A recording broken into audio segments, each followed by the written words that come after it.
Hey, ¿qué pasa, cracks? Como ya sabéis, existen muchas bandas que cuentan con mujeres entre sus filas, pero como me habréis escuchado decir alguna vez, hay una banda que para mí sobresale de cualquier otra en este aspecto. Hay una mujer que bebe sangre de cerdo en el escenario, una polaca criada en Alemania que mientras sus compañeras de clase buscaban encajar en la sociedad, tenía un impulso irresistible hacia los senderos más sombríos de la música. De hecho, ¿por qué no decirlo? Fuera de ella, también. Un adolescente que cuestionaba dogmas cuando otros los aceptaban sin pensar, que buscaba sentido mientras el resto buscaba aprobación, y en ese proceso doloroso y solitario encontró el black metal, le sirvió como revelación, como a tantos otros nos sucedió, escuchar aquella música fue un símil de despertar espiritual. Ponte en la situación de un invierno helado en Alemania en pleno 1997, cuando el black metal noruego empezaba a traicionarse con influencias góticas y sinfonías operísticas, una formación donde cada concierto es un ritual, donde la magia y el ocultismo se fusionan sobre el escenario, donde los músicos escupen sangre auténtica de cerdo, porque según ellos, la sangre es la esencia de toda vida, y su concepto se basa en la negación de la misma, desperdiciando simbólicamente esa esencia. Esta banda ha sobrevivido 28 años de caos, bajistas fugaces, la enfermedad, silencios de 6 años y la salida de su batería Pilar tras 15 años en la banda. Y sin embargo, siguen ahí, inquebrantables, cumpliendo metas, haciendo cosas por primera vez en su historia, genuinos, underground hasta la médula. Hoy en The Dissection, después de mucho tiempo pidiéndolo por vuestra parte, exploramos la historia completa de Darknet Nocturne Slaughter Cult.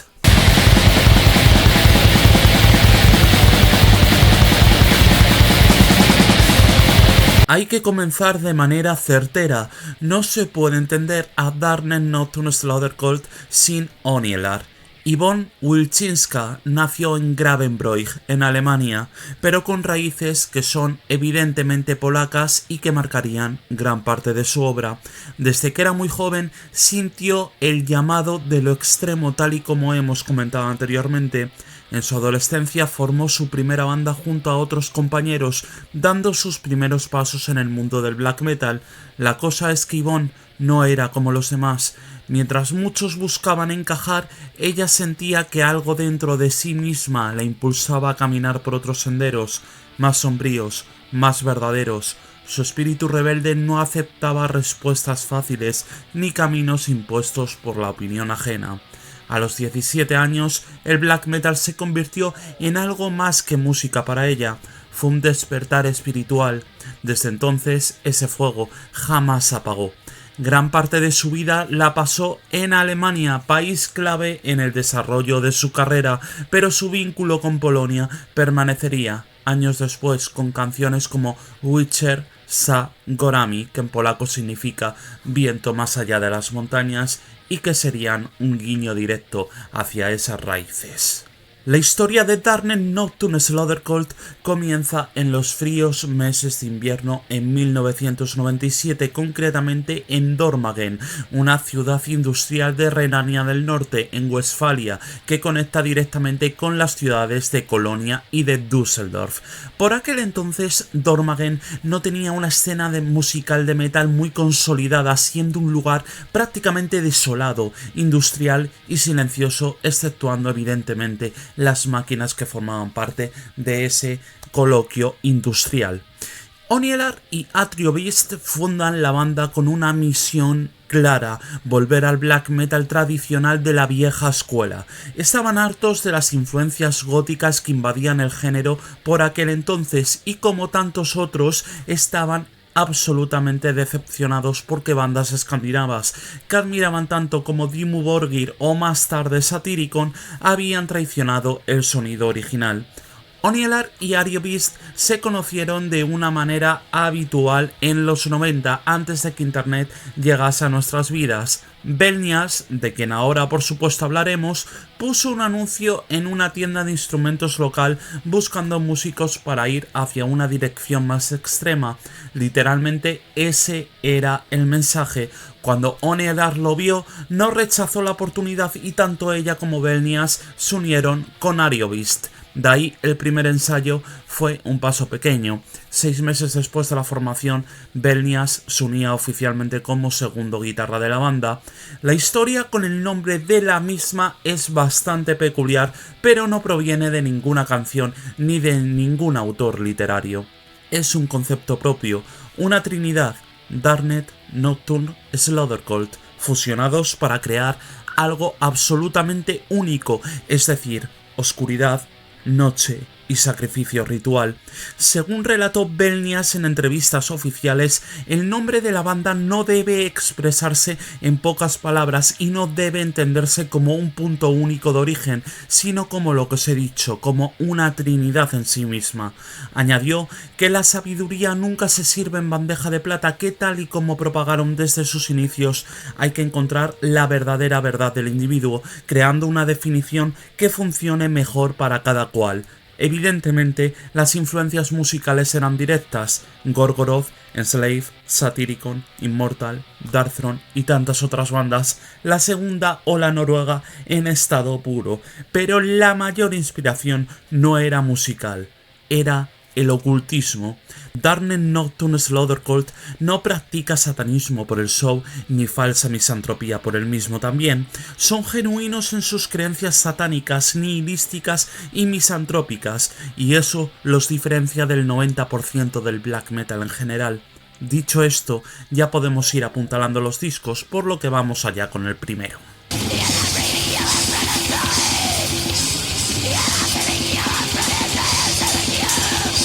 Mediaba 1999 y el primer lanzamiento de Darknet Nocturne Slaughtercult llegaba con una decisión radical: nada de cintas. Desde el primer momento apuntaron a la mejor calidad posible para una banda novata sin compromisos, pero no pienses que escatimaron en crudeza y se lanzaron a una producción limpia. No, nada de eso. Ahora lo hablamos respecto al sonido. El caso es que el disco fue autofinanciado, autoeditado, limitado a 500 copias. Todo el dinero que ganaban, como tantas otras bandas hacen incluso a día de hoy, se invertía en el siguiente lanzamiento o en otras cuestiones relacionadas con la banda. La grabación se realizó en Soundside Studio con Armin Reif, productor del grupazo de death metal técnico Paivor. Escuchad el disco titulado Furioso, tal cual como la palabra en español, y descubriréis uno de los mejores discos que ha salido de Alemania dentro del death metal técnico. El caso es que Armin va a ser una pieza clave para el sonido de la banda, pero esto lo vamos a ir viendo conforme pasemos los discos. Cuando esta demo se produce, llega el primer drama para la banda. Ario Beast anuncia su salida motivado por lo que se definió como una dirección más patéticamente humana. Sin embargo, hay que decirlo, cumple con su palabra y completa las baterías como una despedida final de Darknet Nocturne Slaughtercult. La grabación la completa un tipo llamado Grigor, que entra como músico de sesión. Os comentaba sobre el sonido antes y aquí ya voy a alargarme un poquito más. Esto es black metal crudo, con las características del género, con esos trémolo en escalas frigias, batería primitiva y una producción lo-fi, pero muy bien conseguida para apreciar todos los detalles. Es algo que va muy ad hoc con esa misantropía que reflejan las letras, como en el caso de Saldor o en el caso de Ars Moriendi, que tiene un toque muchísimo más nihilista. Tras esta grabación, la banda queda reducida a Onielar y Belnias, sin batería y sin bajo. 2 años componiendo en el limbo sin saber cómo sonaría el material con una formación completa. La incertidumbre era evidente, pero las ganas estaban en su máximo esplendor, y cuando hay ganas, todo se puede. El son mortífero y nihilista debía continuar.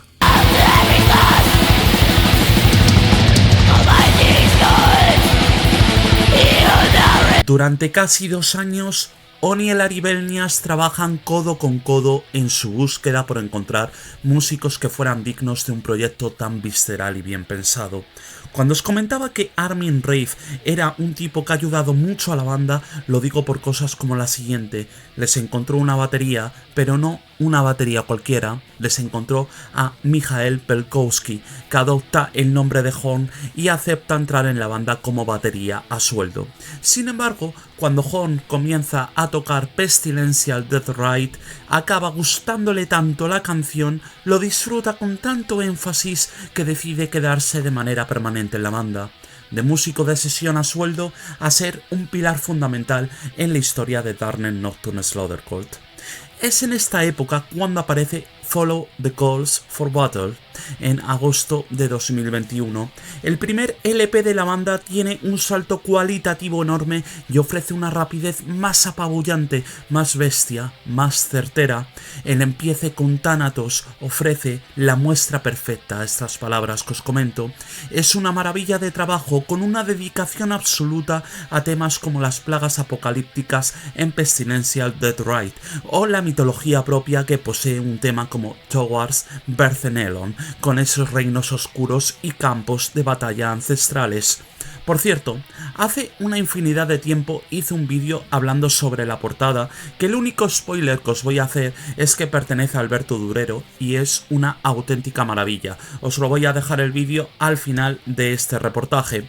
En fin, el disco es una pasada, una bestialidad y le trajo a Darkness Nocturne Slaughter Cult muchísimas alegrías. La más sonada es que el 16 de marzo de 2002 dieron su primera actuación en vivo. Aquí es donde comienza la maravilla que son sus shows en vivo. Lamentablemente solo he tenido la oportunidad de verlos una vez, pero lo recuerdo como uno de los mejores conciertos de black metal que he visto en mi vida. Los conciertos de Darkness Nocturne Slaughter Cult no son un espectáculo decorativo, sino que son más bien rituales. Como explica Belnias, la performance completa es como un ritual. Tiene a sus protagonistas y a los partícipes del mismo. Para él, ambas partes son importantes para hacer la experiencia exaltada, siendo un flujo constante de energía. La sangre, siendo uno de los fluidos vitales, actúa como portador y catalizador en sus shows, apela al sentido de la vida, del gusto y también del olfato. Y si no, que se lo pregunten a la señora que en el metro de Madrid se quitó de mi lado después del show de los germanos. Qué recuerdos, ya hace 7 años de aquello, pero lo sigo recordando como si fuese ayer.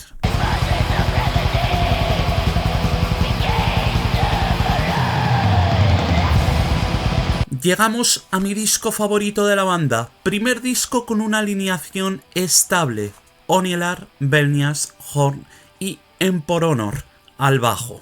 Las canciones de Nocturnal March llevan tiempo gestándose. El ejemplo está en Witcher Sa Gorami, que la comentábamos al principio, canción de apertura del disco que existía desde incluso antes que Follow the Calls for Battle viese la luz. O sea que imaginaros lo antigua que es al fin y al cabo. En su portada podemos ver un recorte de El suicidio de Saúl, del pintor renacentista flamenco Peter Bruegel el Viejo, pintada en 1562. La obra representa la escena dramática del suicidio del rey Saúl tras su derrota frente a los filisteos, un castigo simbólico al orgullo.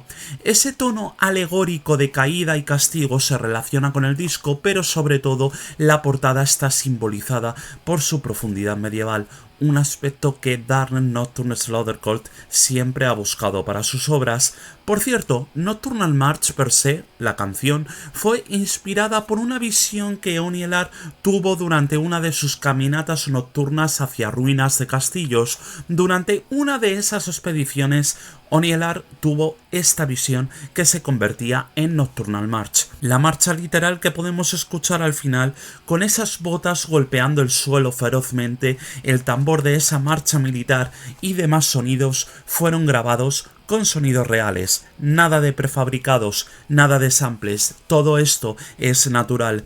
Esto da una idea de la concepción sonora del disco, con esa fusión entre el alma de Immortal y la bélica de Marduk, destacando por cambios de tempo como en Scaffold Salvation o con instrumentales tan buenas como Whispers of Arkham Simonar, que evidentemente también tiene todos sus sonidos hechos de manera natural. Me parece una obra suprema, sinceramente. Todo lo que posee está bien conseguido, la ambientación, la composición, la conexión entre instrumentos y el concepto. Absolutamente todo es auténtica gloria medieval. Todo esto hizo que en agosto de 2005 Darnen Nocturne Slaughtercult tocase en el Partisan, uno de los festivales más importantes del underground alemán y yo diría que incluso europeo. Su actuación de Dead Hate the Living, una de las canciones del disco, quedó inmortalizada en el DVD oficial del festival como su primera aparición en formato de vídeo oficial y de hecho la podéis ver en YouTube sin ningún tipo de problemas.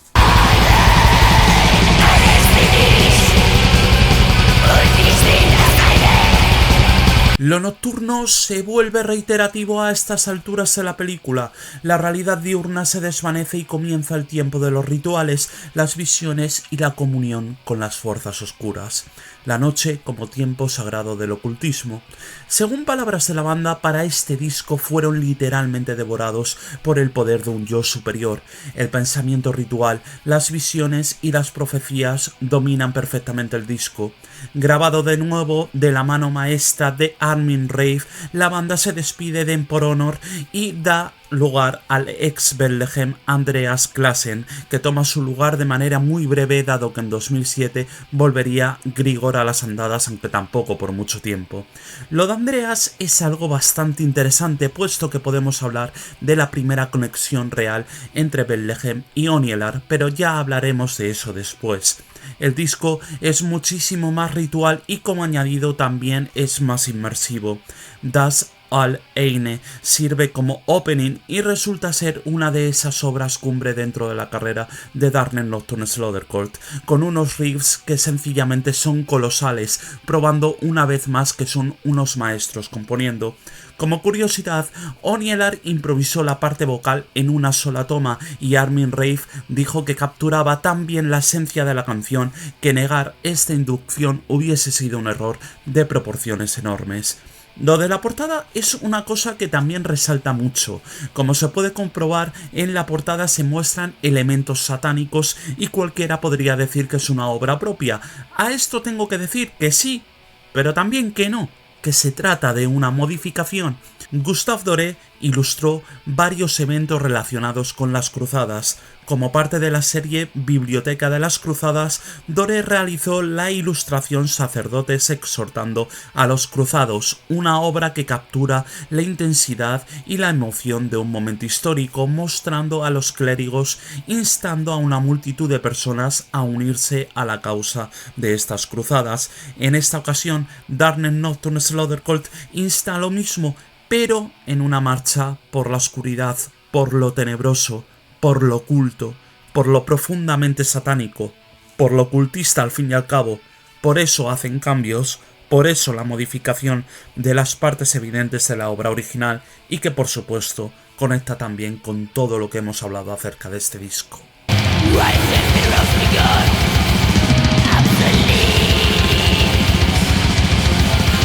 Una década de devoción absoluta a la oscuridad. En el 10º aniversario de la banda, Grigor sale de la banda una vez más y Adversarius entra a formar parte de la misma. Saldor es uno de los neologismos más importantes en la carrera de Darnen Nocturne Slaughtercult. No es una palabra real, sino que es un término inventado por la banda que aparece desde el disco debut, como ya hemos comentado, pero hablo aquí de él porque cobra más sentido. Para algo su disco de 2009 se llama Saldorian Spell.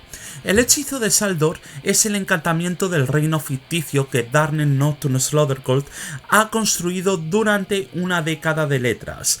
Es el álbum donde la mitología propia de la banda alcanza su punto central y donde se inicia la colaboración con War Anthem Records, el sello en el que siguen hasta el día de hoy.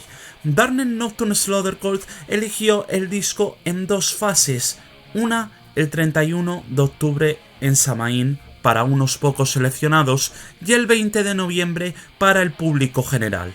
Una actitud que me sigue pareciendo bastante curiosa, pero que oye, tiene su sentido también. Tengo que ser honesto, Isaldorian Spell es el disco que menos me gusta de la banda. Es verdad que se vuelve a la crudeza más pura, sin adornos, pero en sus canciones me hacen falta un plus, me hace falta algo para engancharme totalmente, y eso que hay cosas que merecen mucho la pena. Pero ojo, no estoy diciendo que sea mal disco, sino que se me queda muy por debajo de todos los demás.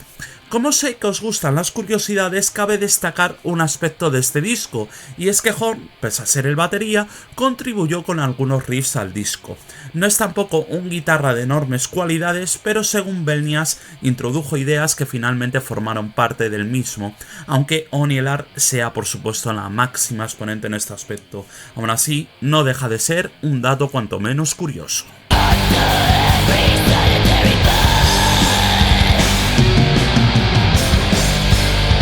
Tras el aniversario llegó un split con Purgatory, pero cabe detenernos en 2013 porque es cuando nos encontramos con cierta visión necrológica. Hay una declaración de intenciones, y es que el logo característico de Darkness Nocturne Slaughter Cult no forma parte de la portada de Necrovision, el disco que vio la luz el 25 de enero de 2013. El nombre está escrito de manera clara pero medieval, y la imagen que se nos muestra es simbólica en lugar de dar pie a las interpretaciones medievales de sus demás discos. El cambio en sí no resultó un capricho ni algo puesto porque sí, sino que tiene todo un sentido. Según Belnias, encontrar arte medieval no usado por otras bandas se había vuelto imposible porque con el paso del tiempo las bandas empezaban a utilizar este recurso cada vez más. Es por ello que necesitaban algo completamente propio. La nueva dirección visual fue inspirada por Eliphas Levi, el ocultista francés del siglo XIX, y ejecutada por la grandísima Cynthia Meyer-Dussel de Thorny Thoughts Artwork, una talentosa artista que trabajaría con ellos desde entonces y que, si me permitís, creo que tiene su mejor trabajo en ese grandísimo disco que es Empty Space Meditation, de una de las bandas de mi vida, de una de mis bandas favoritas, como es Urfaust. Es un disco que en su producción aporta ingredientes ricos, orgánicos, extremadamente pesados, y la verdad es que, siendo honestos, me parece uno de los discos más inteligentes de la banda. Mis elogios principales aquí se van hacia Horn. Vaya dibujos y qué manera de tocar la batería en este disco, está exquisito. Belnias decía del disco que hay muchas interpretaciones posibles del concepto del álbum. El título podría haber sido Necrocosmos en lugar de Necrovision, o una combinación de ambos como Necrocosmic Vision. Cada pista es una pieza del todo, son multiversos, por así decirlo, siendo fusionados en un único universo. Son vistas, deseos, profecías, horrores. Todo forma parte de un todo. Es un espejo, es un océano en blanco. La superficie simboliza el equilibrio de la ley fundamental de como arriba hacia abajo, es decir, de ese as above, so below. Se refleja y por lo tanto nutre los dos lados del todo. Mirar el abismo solo probará que el abismo está mirándote a ti también. Por lo tanto, como finalmente dice Belnias, pregúntate en qué lado del abismo yaces. Es un discazo colosal.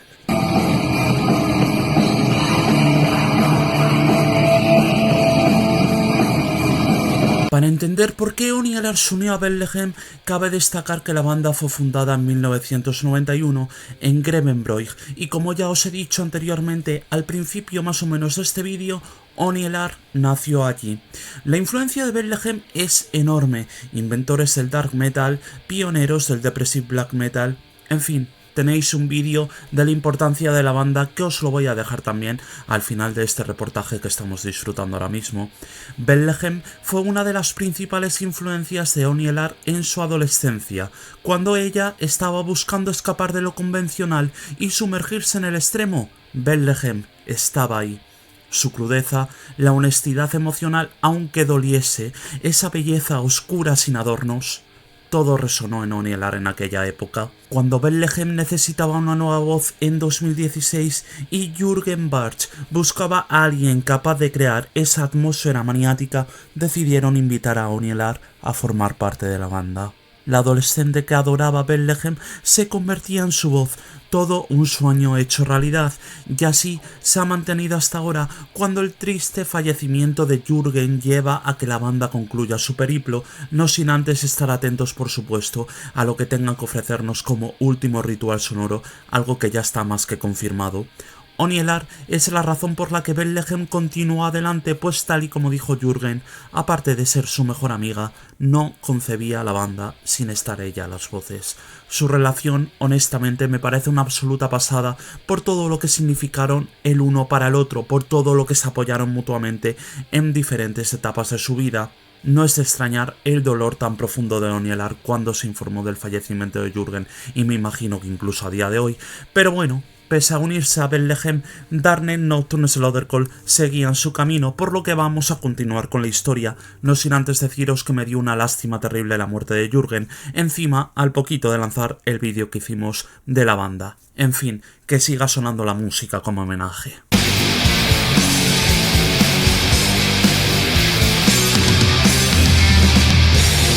Nos vamos de vuelta a 2019, 6 años de espera, un periodo extenso que finalmente llega con Mardom, un auténtico discarral y también uno de mis favoritos de la banda. Mardom en persa significa gente, pueblo, humanidad, pero literalmente su significado viene de la semilla del mortal, porque Mart es hombre, pero está etimológicamente conectada con Mordan, que significa morir. Debido a todo esto y a la figura mortecina que aparece en la portada, el disco es toda una oda a la muerte del ser, o eso parece ejemplificar.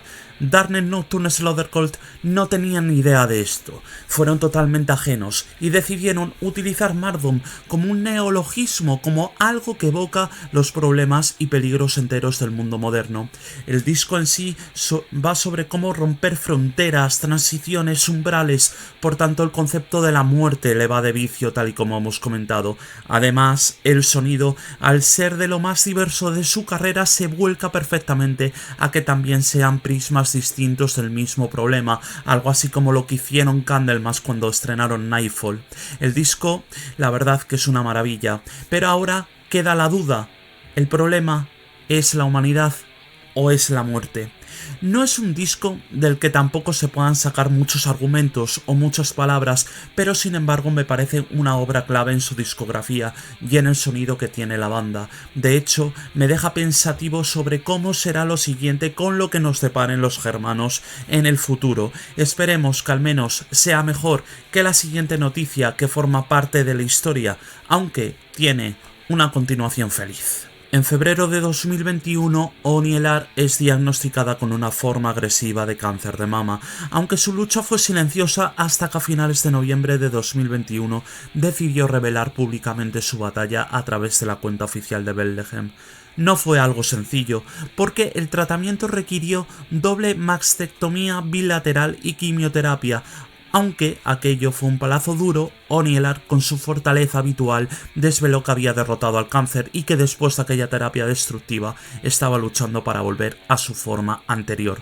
Prueba de su buen estado de forma es que los conciertos que hace a día de hoy Dark Nocturne Slaughter Cult siguen siendo una auténtica pasada, que han vuelto con una forma apoteósica y que incluso se han permitido hacer por primera vez en su historia una gira por Sudamérica. Lo han hecho lamentablemente sin Horn, dado que dejó la banda en 2024, lo cual me parece una inmensa putada, pero sobrevivirán seguro. Dark Nocturne Slaughter Cult no solo ha sobrevivido a 28 años de caos, bajistas fugaces, el cáncer de Onielar, silencios prolongados, la salida de Horn, sino que ha evolucionado desde demos crudas hasta black metal maduro, sin traicionar jamás sus raíces misantrópicas. Como dijeron desde el principio, puedes andar sobre caminos trillados o luchar atravesando espinos fuera de estos senderos. Los primeros siguen las huellas de otros, nosotros elegimos crear las nuestras. Me parece una declaración de principios total. Onielar, la adolescente que cuestionaba dogmas mientras otros los aceptaban, se convirtió en una sacerdotisa de la oscuridad, una voz del abismo que no canta por fama, sino por necesidad del alma, y 28 años después sigue escupiendo sangre sobre escenarios de todo el mundo, recordándonos que el black metal genuino nunca muere. Espero que os haya gustado este de Dissection. Por favor, dejad un like, comentad y suscribiros para darle apoyo máximo a esto y que llegue a más gente. Y nos vemos en el próximo vídeo, cracks. ¡Adiós!